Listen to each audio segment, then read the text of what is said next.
चलाक सेठानी। ये कहानी एक ऐसी चलाक सेठानी की है जो गांव के लोगों को कर्ज की रकम देकर उनकी जमीनों पर कब्जा कर लेती थी। लोग उसकी बातों में आ जाते थे और आहिस्ता आहिस्ता सब कुछ खो देते थे। मगर एक दिन उसके खुद के ही मुलाजिम ने उसकी चालाकी को बेनकाब कर दिया और फिर जब सच सबके सामने आया तो सब ने मिलकर उस सेठानी के साथ क्या सलूक किया, ये जानने के लिए कहानी को मुकम्मल देखें।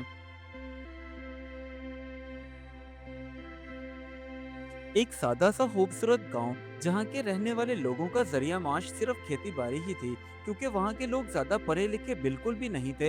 इसी वजह से उन्हें खेती बाड़ी के अलावा कोई और काम करना ही नहीं आता था। उसी गांव में एक चालाक सेठानी रहती थी जिसका शोहर कई बरस पहले इंतकाल कर गया था। लेकिन उसके जाने के बाद इतनी जायदाद वगैरह थी कि ये सेठानी आराम सुकून से अपनी जिंदगी गुजार सके। लेकिन सेठानी के दिल में लालच था और वो चाहती थी कि पूरे गांव की जमीनें उसके नाम हो जाएं, यहाँ तक कि गरीब गुरबा का हक भी उसी को मिल जाए। वो जानबूझकर गरीब लोगों को बताती कि मैं तो तुम्हारी मदद करना चाहती हूँ, इसीलिए अगर तुम्हें कर्ज की रकम चाहिए हो तो मुझसे आके ले लो। लेकिन उसके बदले में तुम्हें कागजात पर दस्तखत करना होंगे जिसमें कुछ मैंने मामूली सी शराइत लिखी हुई हैं, जिससे मेरी भी तसल्ली हो जाती है और आप सबकी भी। उन कागजात पर जो शराइत लिखी गई थी वो बिल्कुल नाजायज थी और गांव के लोग बिल्कुल भी नहीं जानते थे कि इनमें क्या लिखा हुआ है और आगे अगर वो इस पर दस्तखत कर देंगे तो उनके साथ क्या होने वाला है मुस्तकबिल में। गांव के लोग जो कि सेठानी के शोहर पर अंधा यकीन करते थे क्योंकि वो काबिल इत्मीनान शख्स था, उसी भरोसे वो उसकी औरत पर भी भरोसा करने लगे। उन्हें यही लगता था कि अगर सेठ अच्छा था तो सेठानी भी अच्छी ही होगी। बस इसी वजह से कागजात के बारे में वो बिना जाने उस पर दस्तखत करते और कर्ज की रकम ले लेते। लेकिन जैसे जैसे वक्त गुजरता और उन कागजात की शराइत जब उन लोगों पर आया होती तो वो बेचारे परेशान हो जाते। एक दूसरे से बात करते कि अब क्या होगा, कर्ज की रकम कैसे अदा करेंगे, कुछ समझ में नहीं आ रहा। जब गांव के गरीब गुरबा लोग अपने कर्ज की रकम अदा ना कर पाते तो सेठानी उनको अपने महल में बुलाती और बुलाकर उनसे उनकी जमीन के सारे कागजात ले लेती और यही कहती, हाँ भाई तुमने इन कागजात पर दस्तखत किए थे और इनकी शराइत के मुताबिक अब तुम लोगों की जमीन मेरी हो गई है। घर बार जमीन जायदाद जब सब कुछ छिन गया तो गांव के लोग बेचारे रोने लगे, क्योंकि अब उन्हें कुछ समझ में नहीं आ रहा था कि वो क्या करेंगे। ना तो उन्हें कोई और हुनर आता था खेती बाड़ी के अलावा, ना कोई उनके पास इतने पैसे थे कि कोई काम सिरे से शुरू कर सकें। गांव का एक नौजवान लड़का जैन जो कि उस चालाक सेठानी का मुंशी था और वो सब जानता था कि चालाक सेठानी की शराइत क्या होती हैं और किस तरह वो गांव के लोगों की जमीन हड़प लेती है। लेकिन सेठानी जो कि उसे महीने बाद एक माकूल रकम देती थी मुंह बंद रखने की, इसलिए वो खुश था। अब वो गांव का दौरा कर रहा था, तभी उसकी गांव के गरीब लोगों पर नजर पड़ी तो वो बेचारे रो रहे थे, क्योंकि अब उनके पास ना तो घर बार था, ना कोई जमीन जायदाद, ना कोई रोजगार रहा।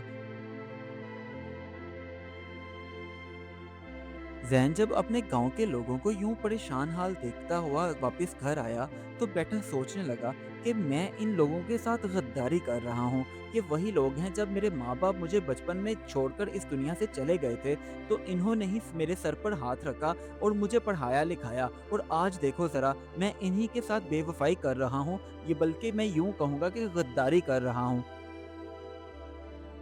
अब जैन ने उन शराइत वाले कागजात उठाए और कहने लगा, लो भाई, आज मैं सब पर सच आयां कर दूंगा। मैं सबको बता दूंगा कि सेठानी तुम लोगों के साथ धोखा कर रही है। उन्हें ये सारे कागजात पढ़ के भी सुनाऊंगा ताकि उन्हें पता तो चले कि इनमें क्या शराइत लिखी हुई हैं। लेकिन अचानक उसके जहन में ये ख्याल आया कि मैं किस मुंह से गांव वालों को सारा सच बताऊंगा। मैं भी तो इस खेल में मुलविस था, कहीं ऐसा ना हो कि गांव के लोग मुझे ही इस गांव से निकाल दें, या मेरी वो पहले की तरह इज्जत करेंगे या नहीं। वो मुख्तलिफ तरह के सवालों का शिकार हो गया।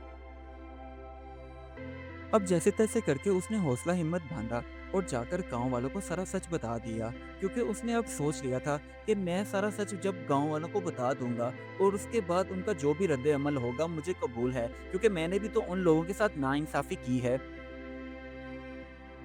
अब सारा सच जानने के बाद गांव के लोगों ने जैन को अपने साथ लिया और सीधा महल की तरफ चले गए, ताकि आज वो सेठानी से जाकर पूछ सके कि आखिर हमारा कसूर क्या था। एक तो हमारी मजबूरी का फायदा उठाया और दूसरा हमारी ही जमीनों पर कब्जा जमा लिया। अब जब लोगों ने मुख्तलिफ तरह के सवाल सेठानी से किए, तो सेठानी ने अपने ऊपर जो लिबादा ओढ़ रखा था झूठ का, उसी में ही बोलना शुरू हो गई। मैंने तो तुम लोगों के साथ कोई धोखा नहीं किया।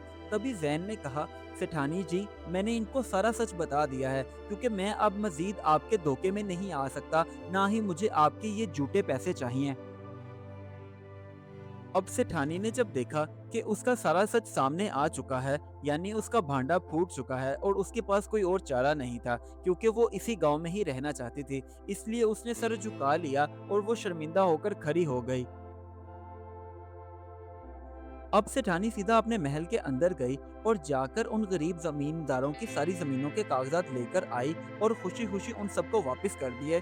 साथ ही कर्ज की रकम भी उन्हें माफ कर दी। इस कहानी से हमें ये सबक मिलता है, लालच और धोखा हमेशा नुकसान देता है, इसीलिए समझदारी से फैसला करना जरूरी है और सच आखिरकार सामने आके ही रहता है। Do like my videos and don't forget to subscribe my YouTube channel. Also press the bell icon.